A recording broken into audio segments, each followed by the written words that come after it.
Hi guys, akkam jirtu nagaadha fayyootuubidha.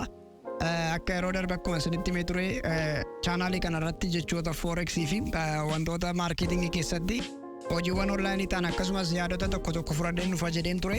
Kanaaf har'a immoo afaanota forex keessatti nu barbaachisan yeroo baay'ee maqaa isaaniitu waamin kan hin dabarre kan ittiin hojjechuuf nu fayyadan jechuudha.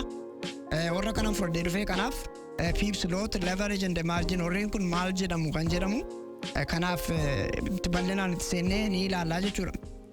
Kanaaf inni jalqabaa PIP yookaan price interest point inni jedhamu maallaqni tokko kan ittiin socho'u yookaan pointii isa xiqqoo isa dhumaa or the last point jechuudhaan kan beekamanidha jechuudha. Fakkeenyaaf fudhannee yeroo USD'n tokko yookaan yeroo gara doolaraatti gaafa jijjiirru ammamidha gatiinsaa kan jedhamu fakkeenyaaf tokko tuqaa tokko 585 yoo jenne yeroo baay'ee PIPs jechuun tuqaa aanee afuraffaa irratti kan argamudha jechuudha. Kanaaf 1.15859 kanaaf PIP'n kana meeqadha yoo jenne isa afuraffaa irratti argamu lakkoofsa 5 kanadha jechuudha. Kanaaf PIP isaa kan kanaa 5 akkasumas JPP USD yookaan Great Britain Pound to doolaarii kan wajjin compare goone yoo ilaalle itti fufee kan jiru meeqadha tokko tuqaa 2.7 yoo jenne PIP'n kana meeqa ta'a yoo jettan afuraffaa irratti tuqaa taanee lakkoofsa afuraffaa irratti argamu yeroo hundumaa PIPs jedhama.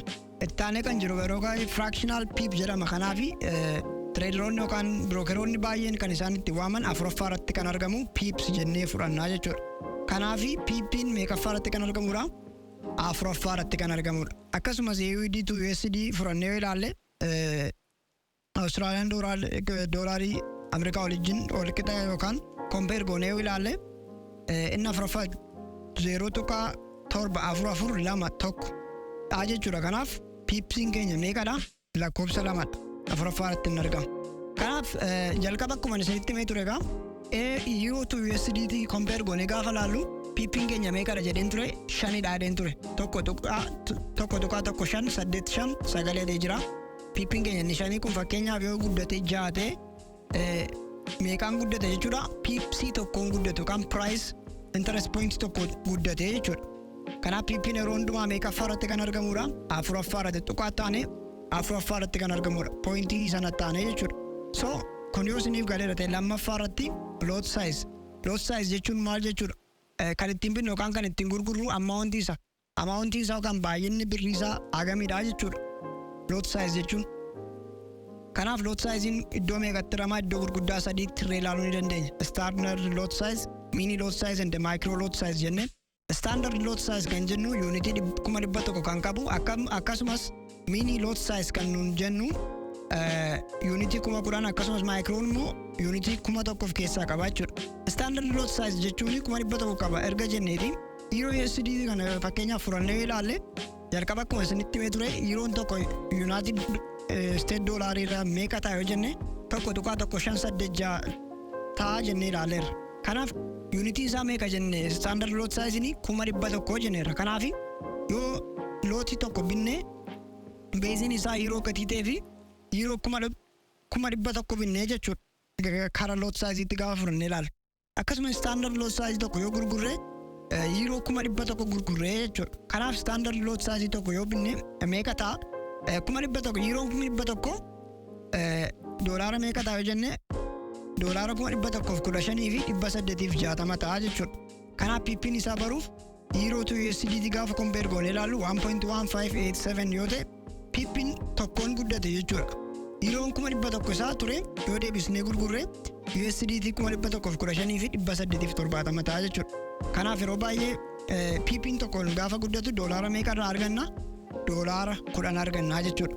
Inni lammaffaan maalidha? Mini lot or 0.1 lot. Unity meeqa qaba jennee ture jalqaba? Unity 10,000 qabaanneerra. Kanaaf value per pips isaa doolaara tokkoon guddataa jechuudha mini lot kan jennu kun. Akkasumas inni sadaffaan micro lot or 0.01 lot. Unity meeqa qaba jennee turre unity 1,000 qabaa jenneerra. Value per pip yoo ilaalle saantima 10 akkasumas yeroon ol ka'uu fi yeroonni gadi buus ni danda'anne kuni. Kanaaf akkasittiin lot sizein akkasidha jechuudha. Lot size jechuun maal jechuudha isiniin jedheen ture? Maallaqa hagam manni baay'atu baay'ina nuti ittiin binnu fakkeenyaaf akkaawuntii keenya irra 10,000 yookaan doolaarri 1,000 yoo jiraate kana bituudhaaf akka inni baay'inaan nu jalaa nyaanne hin barbaanne ta'ee jennaani yeroo baay'ee gadi buusnee lot size keenya xinneessinee binna. Kanaafi lot size kun ittiin bituu fi gurguruuf nu fayyada jechuudha. Sell goonee yoo fakkeenyaaf 0.01 or 0.5 dhaan yoo binne maallaqa nuti akkaawuntii keenya irraa qabnu murteessaa jechuudha. Yoo aguma lot size keenya guddisneeni maallaqni nuti irraa argannus guddaadha, akkasumas immoo kisaaraa nuti kasaarru guddaadha jechuudha. Inni sadaffaan maalidha? Leverage or liqii isa jennu jechuudha. Leverage jechuun walumaa gala fakkeenyaaf kan nuti ittiin sochoosnu birriin keenya yoo xiqqoo ta'e broker irraa kan nuti akka liqiitti fudhannu. Fakkeenyaaf yoo isin ibsuu barbaade namni tokko lafa isaa tokko gurguruu yookaan lafa tokko bituu yoo barbaade kan inni lafi sun kan itti gurguramu $10,000 yoo jenne namni inni bituu barbaadu sun immoo $4,000 duwwaa qabaa jennu.